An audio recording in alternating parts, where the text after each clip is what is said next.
This is Bengals Central Podcast, keeping you up to date on all the Bengals news. Brought to you by ProFootballCentral.com.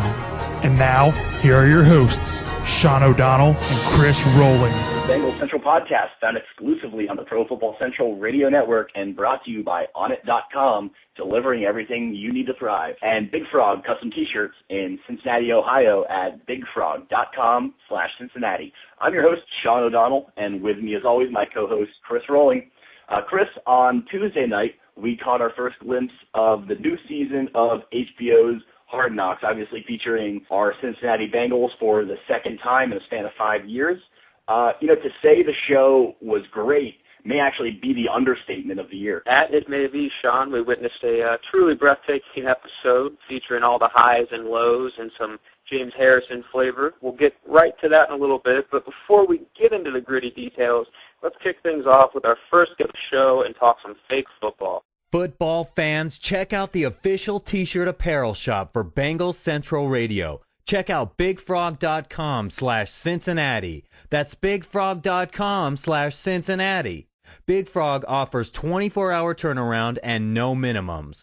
At Big Frog, you think it, we ink it. Also visit them at their fabulous store over at Anderson Town Center, 7426 Beachmont Avenue, Cincinnati, Ohio, 45255. Who day? Bengals Central would now like to welcome Liz Loza of FantasyFootballGirl.com and resident expert of all things fantasy football. Liz, thanks so much for joining us today. Thank you, guys. I'm excited to talk Bengals, especially in anticipation of Hard Knocks. Absolutely. Hard Knocks is happening. The cameras are all over training camp. We're excited to have you with us today. We're really looking forward to getting your opinions on Hard Knocks and what we can expect, and also to give us your expertise on the Bengals fantasy football implications for the 2013 season. First though, however, before we get all into all the football stuff, Liz, we got to congratulate you. We just saw on your website that you are a brand new mother. How are things in that department so far? Oh, thank you. That's so sweet. Yes, I am. I have a 5-week-old son. His name is Paxton, and he doesn't like to sleep, which I hear is normal. But which actually has afforded me a lot of late-night NFL Network viewing. So nice. I'm pretty up on training camps, and any moment I wear him around and just sort of listen to podcasts and take him out in the stroller listening to podcasts and doing the research. So I'm probably more up on fantasy and NFL-related news this season than I was last season, just because I'm up more, period, this year. Actually, a good benefit there. Yeah. I mean, I miss my sleep, but other than that, he's a cutie pie, and I think I'm going to keep him. So that's good. So before we jump into the fantasy talk you're known for, you sound excited for Hard Knocks. It's obviously a completely different team than the one that was on Hard Knocks in 2009. What are some of the things you're most excited to see in this year's edition of the show, Liz? Well, I think this ties into fantasy as well, but I'm really interested to see Tyler Eifert and Giovanni Bernard perform. And also I got to give it to Marvin Lewis. I want to see how his team has evolved. At the beginning of camp this year, he handed out T-shirts, which I guess he does every year, but this year the phrase that he's using for the mantra of the year is success. A lot of little things done well. And I think that seems to be in line with the philosophy of the team and how they've changed things around. They're adding pieces. They're clearly addressing needs on both sides of the ball, but I'm obviously more focused on the offensive side of the ball right now. And I'm interested to see who makes the team.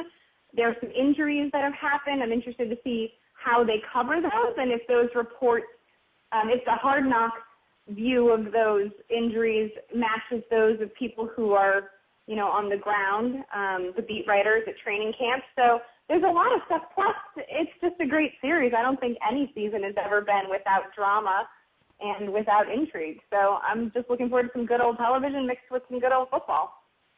Absolutely. Yeah, it's a terrific welcome back for football, bringing in Hard Knocks and you touched a lot on Marvin Lewis there and, kind of how he's taken command of the team and And that's a really intriguing storyline for me personally, as far as Hard Knocks go, because this team they're a very young team. They're kind of up and coming, and we're excited to see how they grow and develop through the cameras of Hard Knocks over the course of training camp this year. Now, according to most NFL pundits around there, the expectations are pretty high for the Bengals in 2013. Give us your prediction on how you think they'll fare this season. Well, I'm actually with the pundits in that I feel like, given the changes they've made on offense, I mean, the AFC North, you've got Baltimore, they're missing a lot of pieces. They're certainly not the Super Bowl team that they were in 2012 with Bolden gone and obviously Ray Lewis retired and a bunch of players, quote unquote, missing. And they've had the injuries to the tight ends. Pitta gone for the season. Dixon hobbled, but probably should come back, but still he's just not as explosive a talent. So it's going to be interesting to see what they do there. So I think, then you've got Cleveland. They kind of always think, Josh Gordon, sure, that's not enough for me to put playoff hopes on, And Pittsburgh's an aging team. They're changing their offense, but there are a lot of question marks there. So I think in the AFC North, Cincinnati's the clear leader right now. Now, of course, we've said this a couple of times about the Bengals. They've had a lot of potential. The last time they were on Hard Knocks, people thought they would ascend a little bit more than they had, and it didn't quite happen. So I'm interested to see how Marvin Lewis and Jay Gruden make all of these new pieces work. There's a lot of talk, obviously, about two tight end sets, especially with Andrew Hawkins being injured, and maybe the slot won't be as necessary because they'll have Gresham and the rookie Eifert to move into two tight end sets. And I would say that two tight end set is probably the best 1-2 punch in the league right now, especially with Aaron Hernandez, behind bars and twiddling his thumbs, and Gronk recovering from an injury. So there's a lot of potential, a lot of upside for this team. You guys are on the ground. I assume that the locals are really, really excited. There's a certain fervor around them. Yeah, absolutely. Yeah, there's a lot of excitement around this team. A lot of people are kind of rallying around, expecting big things this year. And yes, they are. Yeah, and Andy Dalton, let's mention him too. This is sort of his put up or shut up year in a lot of ways. He had his, before you would say, well, he didn't really have a lot of playmakers. He had A.J. Green. Now he's got other playmakers. Mohamed Sanu is, back from that foot injury. Up until that foot injury, he had 3 great weeks. I think he scored 4 touchdowns in 3 weeks. Then in week 13, out for the season. He's been rehabbing it as quickly as I believe February. He said he was back on it and feeling good. There don't seem to be any issues with it right now. Marvin Jones competing. He's a nice deep threat. I think obviously Sanu's the favorite ahead of Jones, but still that's an interesting player to watch. And I've heard good things. Now this is a pretty deep. I wouldn't even say this is a sleeper. This is like an unconscious pick. But Brandon Tate apparently has been showing really well in camp, and some of the most impressive things that happened on day 8 was he caught numerous passes, deep passes from Dalton, even dove for one. So, he's more of a return specialist, a kick return specialist than a wide receiver, but still, who doesn't love what Jacoby Jones did at the beginning, in the Super Bowl? I'm a Bears fan. I love some Devin Hester kick return electricity. So I think that you've got some nice pieces now, and you've just kind of got to make sure that Andy Dalton can keep his cool and not force passage into coverage and make things happen. But I think he's had enough years now going into his 3rd year that he can square his shoulders and keep calm and get it done. Liz, that was an amazing, comprehensive look at the Cincinnati Bengals for 2013. Thank you. That was I think you took the cake there and ran with it. Well, thank you. I appreciate that. Although maybe I'm not eating cake anymore, so thank you. Hey, that's okay. I'll eat some for you. So let's jump into the fantasy business here, where your expertise lies. And one of the guys you didn't mention a lot was kind of A.J. Green, the stud, the guy that everyone's kind of going crazy over this year in fantasy football. In your mind, getting into a little more strategic sense with fantasy football, where do you expect him to be drafted? Where do you advise drafting him? And what kind of production are you expecting for him in a fantasy sense in 2013? Well, I mean, he's got the bruised left knee right now, but all reports seem to indicate that he'll be fine for the season opener against my Bears, actually, which, I have mixed feelings about. But he's definitely a stud wide receiver one. I mean, some drafts have him going as soon as the second overall wide receiver in the draft, just behind Megatron. He's definitely drafting as a top 5 wide receiver. I like that. I don't know if I like him as number 2, mostly because I just don't feel like Dalton is proven enough for me to go with a number 2 pick. His rapport with Green is obviously proven, but I just, top 5, sure, I don't know if I'm putting him at number 2.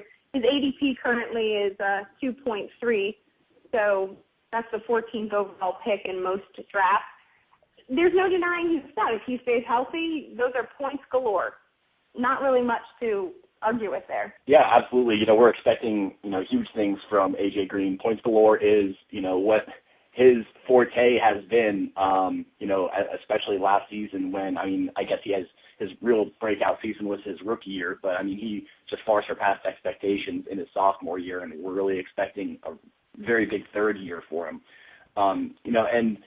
Speaking of the connection between Green and Dalton, we're expecting a good step forward from Dalton this year, maybe not so much due to A.J. Green, but due to the new weapons that have been added in this offense for Andy Dalton.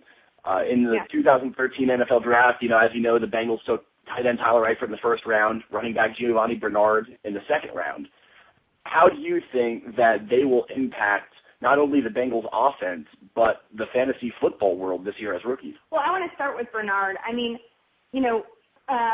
It's been said that Gruden came out and said that Bernard will be sharing carries with the law firm and that BenJarvus Green-Ellis should expect to be the number 1 running back as that starts. But what do you expect him to say? He's not going to say, the old dude's on his way out. But that certainly is the implication with Bernard being the future. Obviously, that makes Bernard an awesome dynasty pick, right? Dynasty drafters have loved this guy, and they should.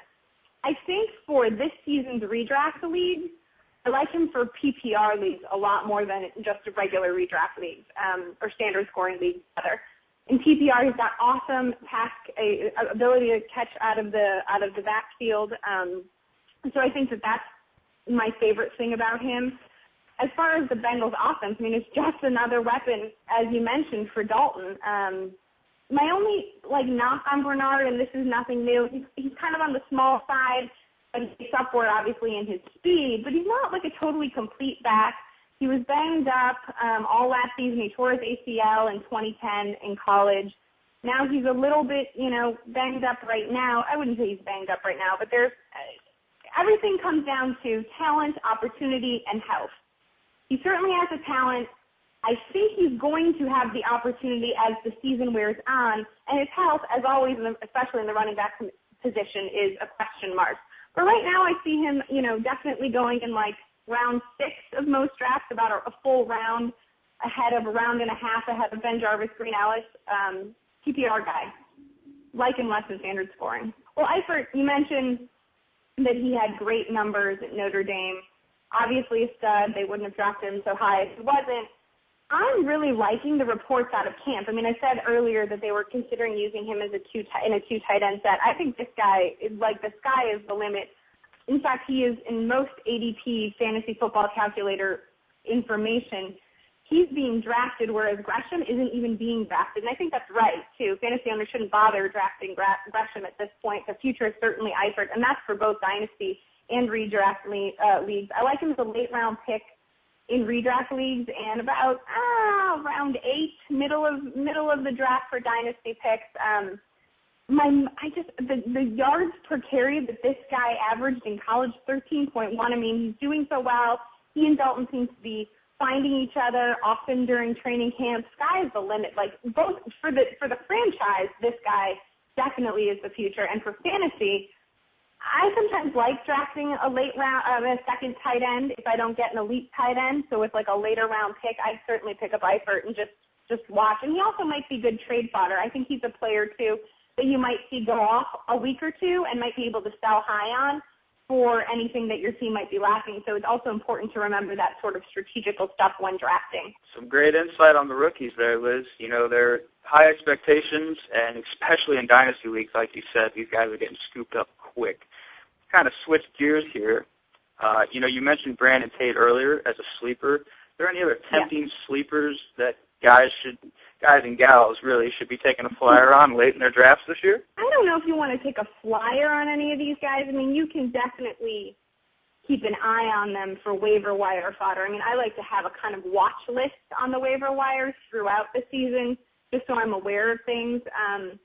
I mentioned Marvin Jones, and I do like him, especially again with Andrew Hawkins suffering that high ankle sprain. As we all know, high ankle sprains linger. That's not a great injury.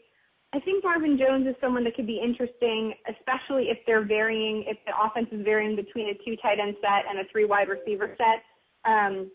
He's challenging Sanu for the number 2 spot opposite Green, but I don't really think that that's going to happen. I see him best ending up in a slot. He pulled his hammy in practice this week.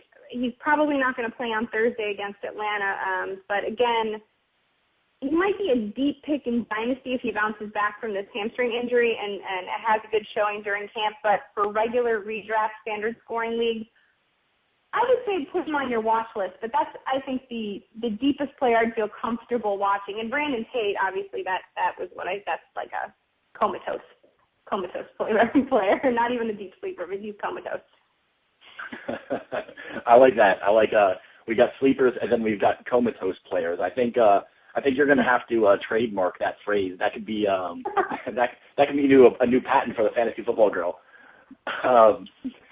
So now that you've informed our audience here about all of the potential that the Cincinnati Bengals bring to the table as far as the fantasy football world goes, I've got one last question for you, and this is regarding the real football world.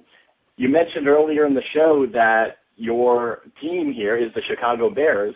Well, we know that the Bengals happen to open up against the Chicago Bears in Chicago this season.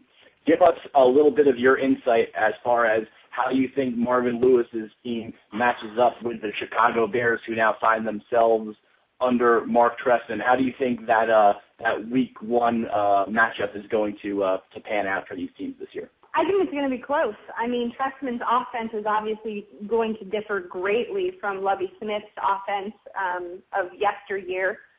It's supposedly much faster rhythm, shorter routes, putting Jay Cutler in a position to throw more. That'll help his stats. This is assuming, obviously, that our O-line can actually stop something this season, which I'm hopeful they can with the addition of Kyle Long, the rookie that we just drafted.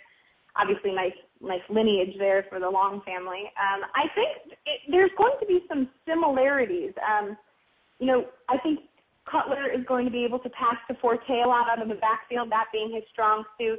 Obviously, Bernard would be the equivalent, quote unquote, it's a muddy equivalent, but still for Dalton. And you've got 2 quarterbacks who really need to, who said they didn't have the tools, now they have the tools. So I think Alshon Jeffrey is someone for Bears fans and fantasy owners to watch. He's sort of my Mohamed Sanu equivalent, if you will. You've got Brandon Marshall, the stud, A.J. Green, the stud.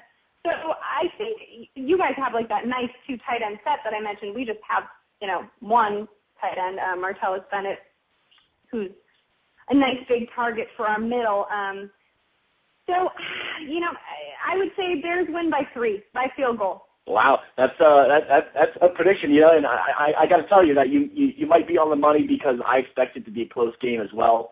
When you look at the kind of West Coast type offenses that the teams are going to be running are very, very similar. The personnel is very similar. It really could come down to a last possession like that. Absolutely. And Robbie Gould, I love Robbie Gould. That's our kicker, good as gold. So I would say him by 3. I don't know the Bengals kicker, I'm going to be honest, but I have no idea what his name is.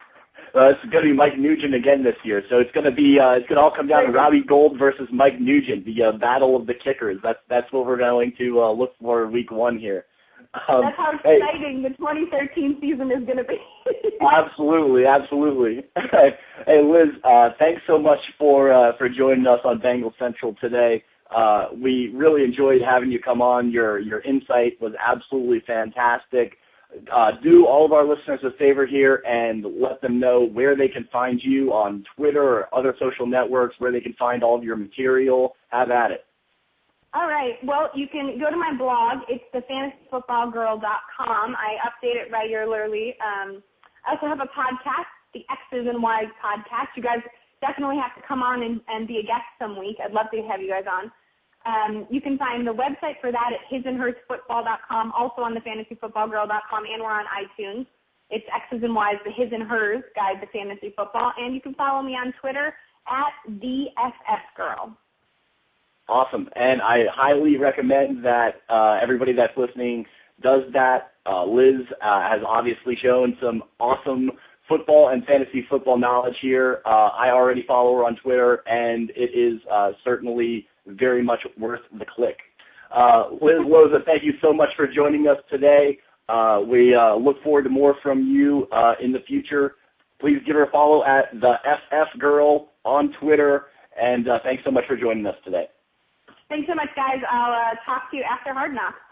Great. That sounds great, Liz. Appreciate it. Thank you very much for coming on. Football fans, check out the official t-shirt apparel shop for BengalsCentral Check out bigfrog.com/Cincinnati. That's bigfrog.com/Cincinnati. Big Frog offers 24-hour turnaround and no minimums. At Big Frog, you think it, we ink it. Also visit them at their fabulous store over at Anderson Town Center, 7426 Beachmont Avenue, Cincinnati, Ohio, 45255. Who day? So we were fortunate to talk with Liz, just before Hard Knocks aired, which was perfect timing. And, after what transpired over the first episode of Hard Knocks, I'm kind of wondering if any of her fantasy projections for certain Bengals players may have changed. So we may have to get her back on the show at a later date and find out. So now that all the fake football stuff is all set and ready to go, let's talk about the meat and potatoes of the show, Hard Knocks Episode 1. Yeah, Sean, let's open up with one of the main points that we both took away from the show, I believe, in Mr. Andy Dalton. Apparently, Andy Dalton is the leader we thought he was. We knew this. We know the national scrutiny he faces entering his third season. He has a couple years left on his deal. We've questioned in the past, at least I have, how much confidence the coaching staff has in him moving forward, especially if he falters this year. Will they draft another quarterback? But apparently all that was put to bed. One of the main things we wanted to watch was how the coaching staff talked about Andy, and the praise was high from every single member of the coaching staff, including offensive coordinator Jay Gruden, who said Dalton is in full control of the offense. Sean, it looks like Dalton's the leader of the offense, the team in general. He's got the respect of everyone, including the coaching staff, which is what we wanted to see. What are your thoughts on this? Yeah, I really like how Dalton was portrayed on the first episode of Hard Knocks. They followed him around a little bit. He became one of the stars of the show, and I think he really did show that he has some of those leadership qualities to him that that he was so heavily scrutinized about over the off season. A very common phrase from people over the course of the off season was, can Andy Dalton take the next step as a quarterback or as a leader? The Bengals 2013 season is going to rest on what Andy Dalton can do. It sits on his shoulders. And I think you're right with, Andy Dalton really started to put some of that talk to bed over the first episode of Hard Knocks. And a lot of it had to do with some of the little things that he did during the show. If you remember, at one point in the show, Marvin Jones looked like he suffered some kind of concussion-like syndrome as he went down hard. And he was talking to the trainer over on the sidelines. The trainer informed him that due to NFL policy, he wasn't able to come back to practice for the remainder of the day. And just a little thing that Andy Dalton did by just simply walking over to Marvin, kind of like, giving him a fist bump, kind of like, hey man, everything's good, don't worry about it.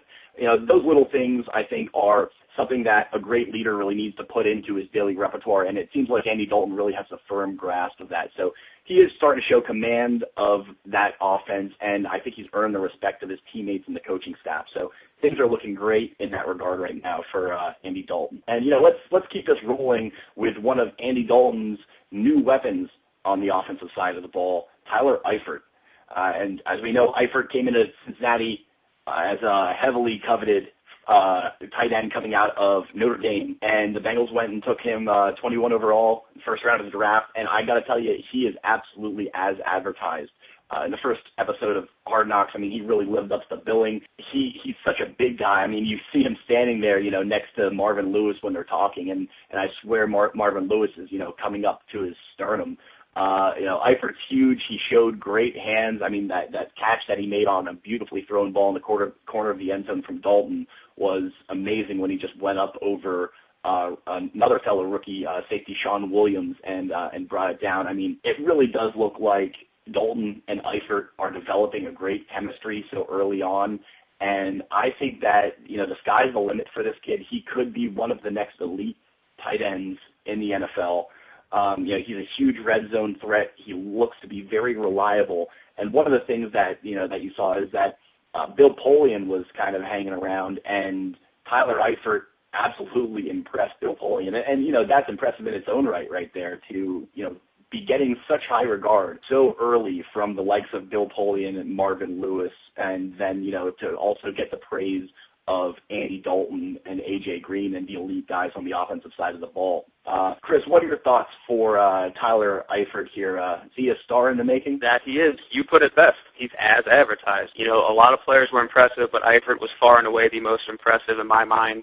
On the first episode of Hard Knocks, at least. As impressive as running back Giovanni Bernard was, making cuts and things of that nature, seeing Eifert pull down passes anywhere in his radius within arm's length in traffic, it was absolutely unbelievable, even if it is early and just in drills. We know what he brings to the table when it comes to red zone and his reliability, but anytime you impress a guy like Bill Polian, you're doing something right as a rookie.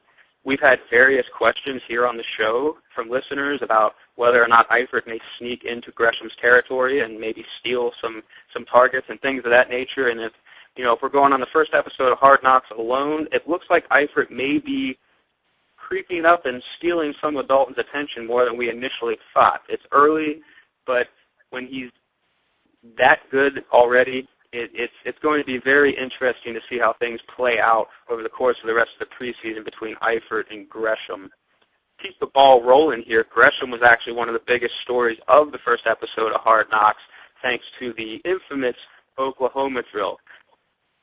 Amazing experience to watch, as always. Cincinnati is one of the only teams that still runs the Oklahoma drill, and the NFL Films crew do an absolutely amazing job of actually getting it all down. What we took away the most, what everybody took away the most from the drill that was highlighted in the first episode was tight end Jermaine Gresham specifically calling out defensive tackle Geno Atkins and then proceeding to plant Geno Atkins on his behind. NFL Films guys did an absolutely amazing job of recording it as it happened and then replaying it. Coaching staff watched it. Gresham watched it. Gresham and the coaching staff kind of admitted that he jumped off sides, which he cleared plain as day did when you look at the actual film they provided. Great to see that Gresham was able to stand up to Atkins and eventually put Geno on his back, but he did get a jump. Sean, your thoughts on this? Yeah, I love the Oklahoma drill, and I think everybody now loves the Oklahoma drill. I mean, even to the tune of Fall Out Boy, as it was going on during Hard Knocks.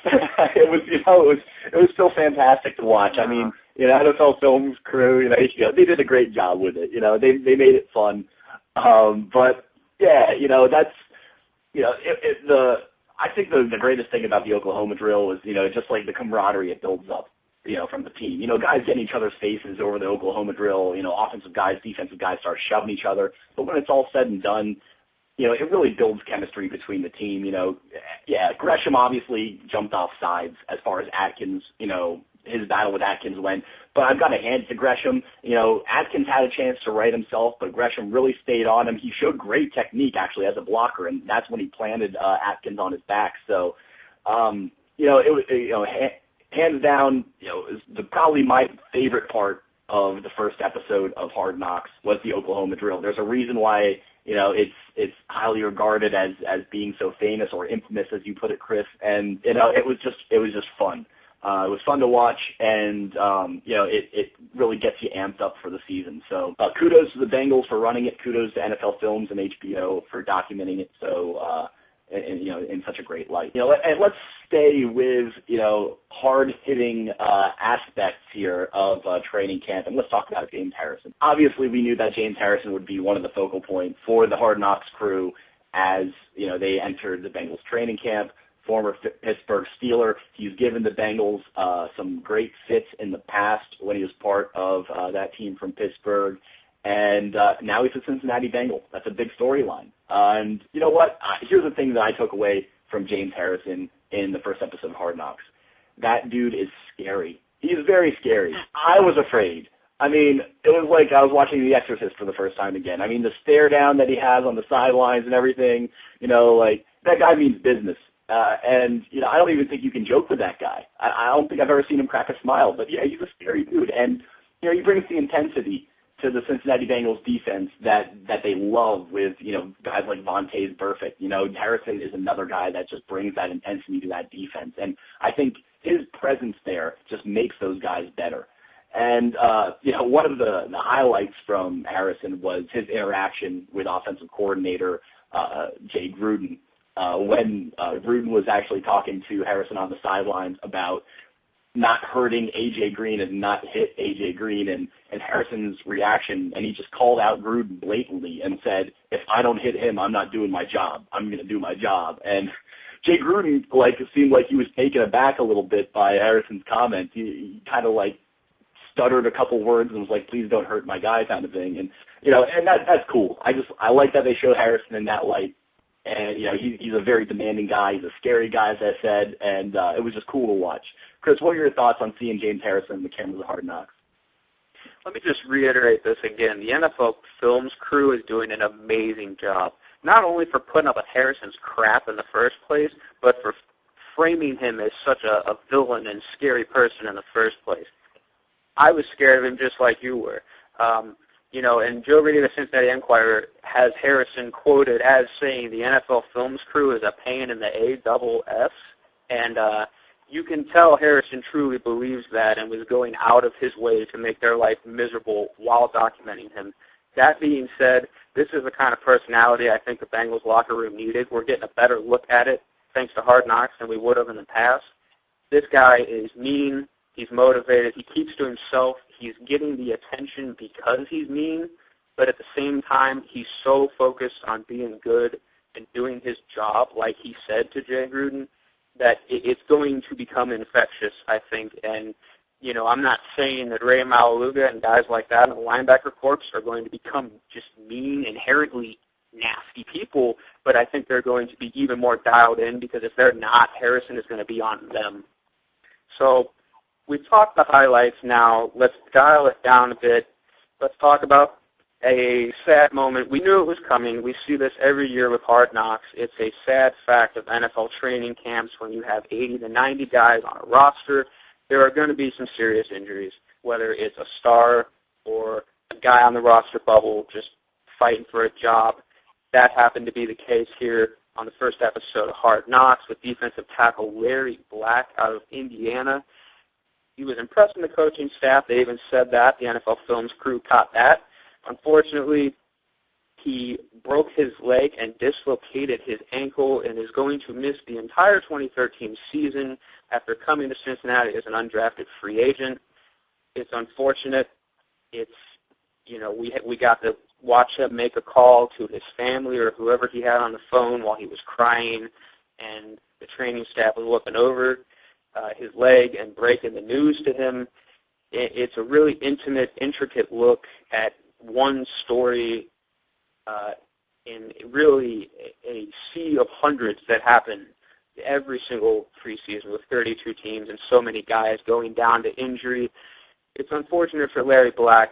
He strikes me as a young guy who's going to fight his way back and potentially get healthy again and try to fight for a roster spot again. I think, unfortunate for him, I think we'll see him again. I think the bigger story here is how much attention and further detail we're seeing because of these NFL Films guys. This is absolutely amazing to even see this kind of thing, because if Hard Knocks hadn't been in Cincinnati this year, this would have been one tweet from a couple reporters about Larry Black, and that's it. Instead, we're in the locker room with him. We're on the training table with him as he calls his family.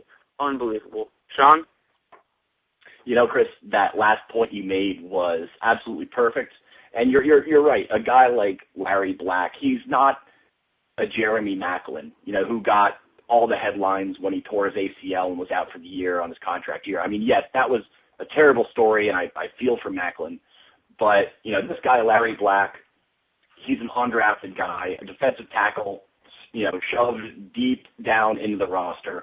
And, yeah, you know, this would have been a couple of tweets, maybe, you know, a little blurb in an article, you know, Larry Black lost for the season due to ankle leg injury. And that's all we would have heard about it. And that's all America would have heard about it. But, you know, Hard Knocks did such a great job with following him in and going through, you know, the torturous instance that was happening to him, you know, with just such, you know, precision and like the cinematic value was unbelievable. You know, I mean, that instance right there could go ahead and win Hard Knocks another Emmy right there, to tell you the truth. I mean, that was absolutely breathtaking. And I felt for the guy. I'm not afraid to admit that I was a little choked up. I was sitting on my couch watching it, and I was like, you seen him crying to his family, having to tell them, you know, he's done, he can't play football, like he might not get another chance. I mean, I hope he does. I think, Chris, you can, I can speak for you here and probably everybody else that watched the show that we're absolutely pulling for Larry Black. We hope he can make a great recovery and, you know, and get back to it. And you know, as you said, Hard Knocks did touch upon that, you know, the coaching staff, they were liking what he was doing. They were impressed by him, you know, which is something that's real hard to do as an undrafted free agent, to catch the attention of the coaching staff. And Black seemed to be on his way there, but unfortunately it's the terrible truth of the NFL lifestyle that, you know, injuries are a part of the game, and unfortunately it had to happen to him. But, you know, we wish the best for Larry Black. Kudos to NFL Films for documenting it. And you know, it was a very nice move, and it was a classy move to, you know, the way that they displayed it on the screen. You know, they didn't make it out to be anything it wasn't. They just simply, you know, showed Larry Black for, you know, what happened to him and what kind of a person he is, and you know, we wish him the best for that. You know, let's flip this a little bit to something a little more on the light side of things, and that would be running backs coach Hugh Jackson. And let's talk about Hugh Jackson for a little bit, because I got to tell you, this was so surprising to me during episode 1 of Hard Knocks that they followed, or they as in HBO and NFL Films, they followed Hugh Jackson everywhere, and rightfully so. The guy is charismatic. He was absolutely everywhere on the team. Last year he served as an assistant to Mike Zimmer and as well as a defensive backs coach. So he knows all of the defensive guys. Now he's a running backs coach. He's on the offensive side of the ball. He knows all these guys. So he wasn't afraid to go and talk to everybody. I mean, coaches, players. I mean, he's jawing with different players. He's jawing with Mike Zimmer. You know, he's getting in everybody's faces. He's poking fun at guys. You know, he's trying to throw them off their game. That's the kind of personality that you absolutely love to see in any kind of a coach. I mean, he shows such a love for the game, and you know, and he shows such a high level of energy day in and day out. I think Hugh Jackson may be one of the most underrated coaches in the NFL right now. You can quote me on that. We could maybe see some big things coming from him in the future because of how he is being displayed so far on Hard Knocks. And Chris, I'll let you go ahead and delve a little deeper into that one there. What are your thoughts on Hugh Jackson and possibly his future after how he has been portrayed so far? Well, it's early, but I really like Hugh Jackson. I always have. When he was back with the team in 2004 to 2006, he was really vocal as the wide receivers coach before bouncing around the league with Atlanta and Baltimore and finally being promoted to head coach with the Raiders, where honestly 95% of the football minds in the NFL would have ultimately failed. Not only that, he, of course, traded for Carson Palmer and helped the Bengals even more, but that's a moot point now. What's interesting to me is Jackson, in my mind, may be an under-the-radar candidate for head coach in a few years if, say, Marvin Lewis leaves, retires, maybe gets promoted to GM. I had to throw that one in there for the fans. You know, and say Mike Zimmer leaves, defensive coordinator, the only reason he doesn't have a job right now is because defensive coaches like Rex Ryan have struggled in the past, and it's now an offensive league. But you have to think, especially just watching him on the first episode of Hard Knocks, Zimmer's going to have a head coaching job sooner or later. And if it's not Cincinnati, you have to think it comes down to Jake Gruden and maybe now Hugh Jackson. I don't know. In my mind, he's kind of a candidate, and he has experience with the franchise. He now has head coach experience. He's well known by the staff and, more importantly, the players, and he's had a hand in the decisions and the schemes and the things of that nature. And I think, it's kind of early to say it, but I'll say it anyway. He's an under-the-radar candidate to say Zimmer and Gruden leave or what have you.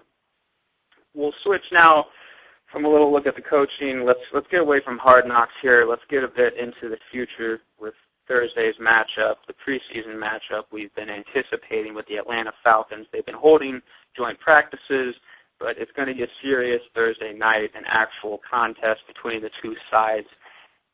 I'm not expecting a lot from starters, but I do want to point out one matchup I think everyone should keep an eye on, and I really want to see the Cincinnati cornerbacks. I need to see them in action against wide receivers like Julio Jones.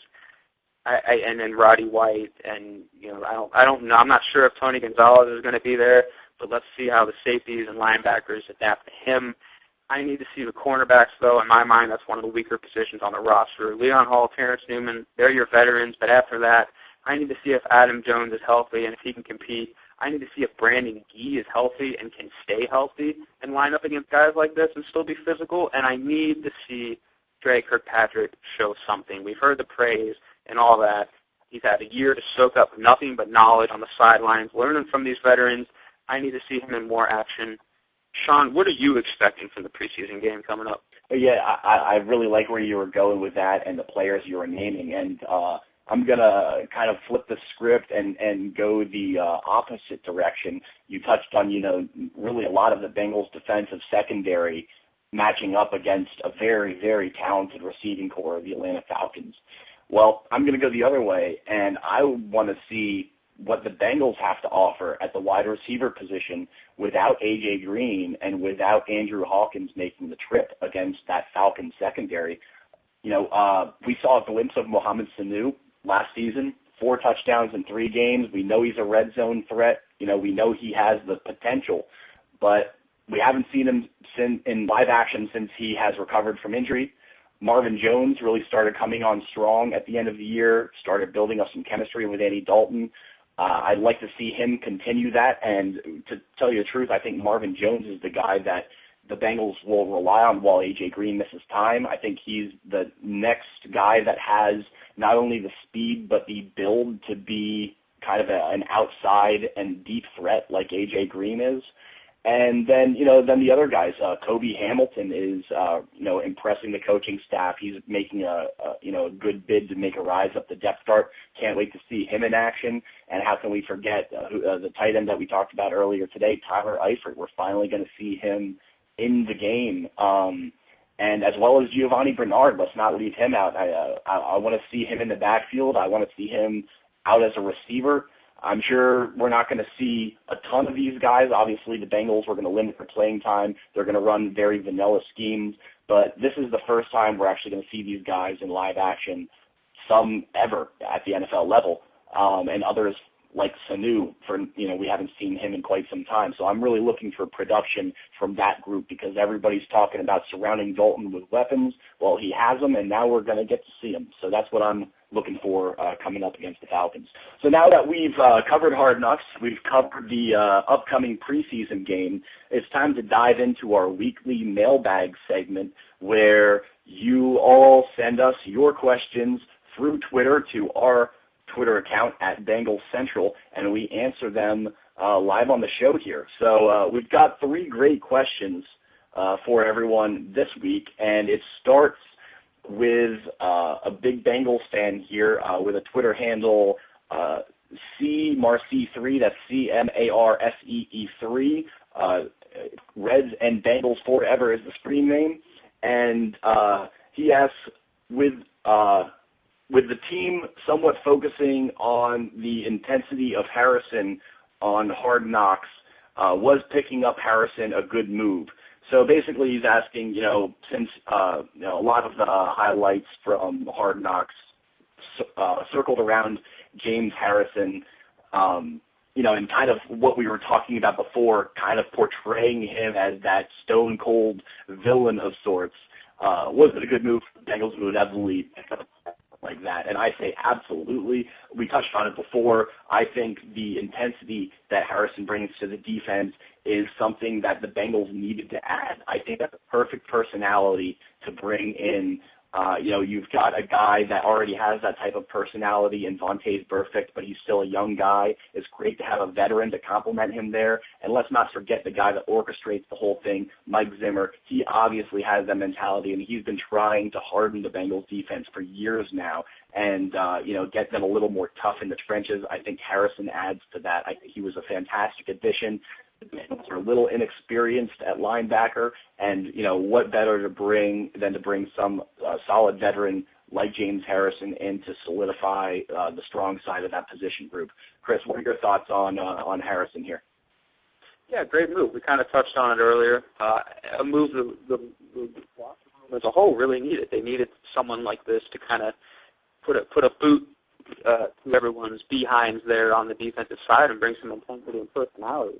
This isn't like in past years a personality that's me first and, going to McDonald's before the workouts and all these other ridiculous things and on in Hall of Fame jerseys. This is a guy who's angry, actually trying to avoid the cameras. He can't really help it, and he's going to bring it on the field every down, and you know that. And, off the field, it's exactly what the team needed. It's going to help him on the field. Is he individually going to help them on the field? The jury's still out on that. We need to see how he performs. We need to see if his body can hold up, and we need to see if he's not going to get suspended for silly hits because he is apparently such a mean person. But, yeah, amazing move. On the field, jury's still out. In the locker room, it was so needed. Moving on, we'll look at our next question here. We'll stick with the defense. This one comes from Chris Daugherty. You can find him on Twitter at the CFB Insider.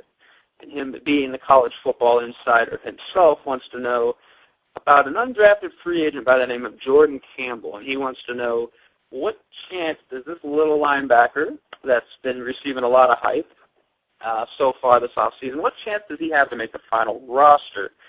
I'll jump right into this and say the chances are minimal unless injuries occur. Looking at the team's first official depth chart, he is the number 4 middle linebacker on the roster behind Ray Maluga, Vincent Ray, J.K. Schaefer. 3 guys in front of him all have more experience in the system. Ray's dealing with a little nagging injury but was great on special teams, saw spot duty. J.K. Schaefer is a local product out of the University of Cincinnati and my very own LaSalle High School. Sorry. He'll be okay. He might make the roster. He might sneak on as well. Campbell's received a lot of hype as an undrafted free agent, but as Sean, as you and I have stressed in the past, he's not necessarily the undrafted linebacker to keep an eye on. I don't see him sneaking onto the roster unless a wealth of injuries occur. I'd rather focus on guys like Jason DeMonch, Brandon Joyner, maybe even a Bruce Taylor. Campbell, we haven't really heard a peep about him yet, and I don't think the opportunity is there. Sean, Campbell's chances of making the final roster? Yeah, I'm with you, Chris. We've talked about Jordan Campbell before, and I think we're in the same mindset about Campbell, that he has a tremendous uphill climb to make this final roster. Vincent Ray is suffering with an injury right now, which is unfortunate, but at the same time, it will give Jordan Campbell a little bit more of a chance to prove his worth. I think, and you hit the nail on the head, man. I think 2 things need to happen. 1, either a rash of injuries to that position, or 2, Jordan Campbell is really going to have to show something amazing during the preseason. I mean, he's going to have to stand out in a huge way, much like Vontaze Burfict did last season. And I get the hype around Jordan Campbell. In fact, Chris, who asked this question, he actually tweeted me about it earlier today. And I didn't even know this, but Jordan Campbell, not only did he run a 4.640, which is pretty good for a big linebacker, but he also benched 225 pounds 39 times. So obviously he's a workout warrior. I mean that's crazy. Those are big numbers right there. He's a workout warrior. Obviously, he's strong. He's quick. He's got the ability. But, coming from New Mexico Highlands after a transfer from USC, listen to me, USC, yes, he's not an Ultimate Fighter. Strong enough to be one. It seems like he's strong enough to be one. Maybe, if this all doesn't work out and he doesn't make the team, maybe he should go in that direction and we can get Joe Rogan on the line for him. But we'll see if he doesn't go the route of UFC. I think he has the potential to stick on an NFL team. I don't know if it's going to be with the Bengals, but if he doesn't make the final roster, he could very well be a practice squad guy with the potential that he presents. However, like we said, it's going to take some kind of an injury or, he's going to have to really break out during the preseason to actually make the final 63. So let's go to our third and final question here, and this flips things over to the offensive side of the ball. And, Chris, this is a question that we've addressed a bunch of times, but now we're addressing it after the first episode of Hard Knocks where we really got an inside view of training camp. And this question comes from Casey Lamprecht, and I hope I pronounced that right, Casey. And you can find Casey Lamprecht at Casey_Lamprecht on Twitter, and that's Lamparek is the spelling of the last name there. Casey is with a C. And Casey asks, do you think Tyler Eifert will have more catches than Jermaine Gresham this season? Chris, when we answered this before, I think we kind of had a resounding no, or, maybe they'll be close, but, Gresham's going to be the guy. I tell you, after what I saw in week 1 of Hard Knocks, I might be changing my tune a little bit here. I think that Eifert is showing a tremendous amount of chemistry with Andy Dalton, and I think they have a lot of trust in him. They're impressed with him, and I think because of that, we might start to see him on the field a little bit more than we expected. And I think that the trust between Gresham and Gresham and Dalton might actually take a little bit of a back seat to Eifert and Dalton because they just seem to have it down right now, and especially so early on. I mean, basically what I'm saying is if Eifert keeps improving the way he has been so far, I think that Eifert actually has a really good chance to catch more balls than Gresham this season. I could be wrong, and obviously this is a very, very early prediction, but Hard Knocks Episode 1 has me absolutely floored with Tyler Eifert. I think he's incredible. I think he's going to be an absolute stud.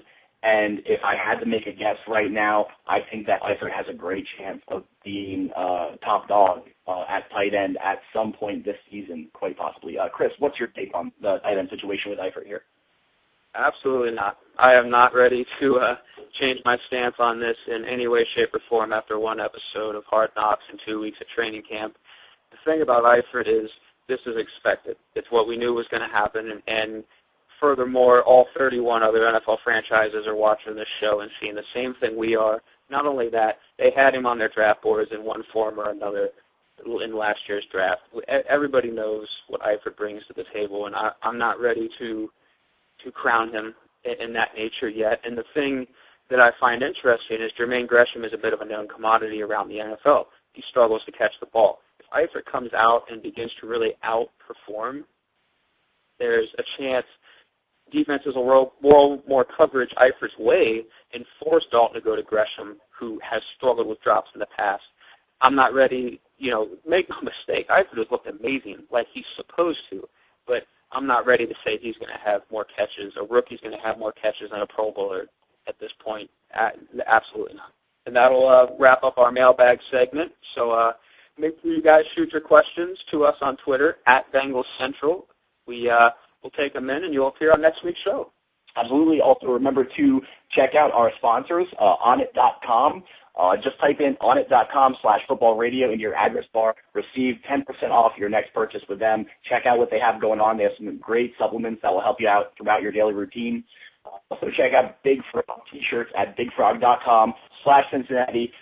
They are the company that makes our terrific Bengals Central Radio T-shirts for us. They look fantastic, and we will be doing another contest shortly to have one of you win your very own Bengals Central T-shirt. So stay tuned for that by following our Twitter account at BengalsCentral on Twitter. We'd like to thank everybody for tuning in this week. A very special thank you goes out to Liz Loza of thefantasyfootballgirl.com and at the FF Girl on Twitter for joining us this week. It was a pleasure to have her on the show. And as always, be sure to scour the ProFootballCentral.com network for all the latest news regarding every NFL team. For Chris Rowling, I'm Sean O'Donnell. Who dey? The following podcast is a part of the Pro Football Central Podcast Network. Check us out at ProFootballCentral.com. Tonight is back in the orange and black. See the natty on the map, baby, tell me where you at. In the jungle, who they bringing it back to the jungle. At the game day, yeah, the jungle's back. Got the natty pack in the orange and black. We're stacked to the track, so I'm back behind long work, chugging down cases in a can brewed in 88. Who they? Super Bowl, spirit of the icky shuffle. Feel it rumble through the king of the jungle. Thunderous roar, he will soar across the river to the Newport shore. The Fountain Square, the great American ballpark. Down at the banks above the riverfront graveyard. The Paul Brown Stadium, the Nat is awake. And then we're making a statement to the rest of the nation. Cincinnati's back in the orange and black. See the natty on the map, baby, tell me where you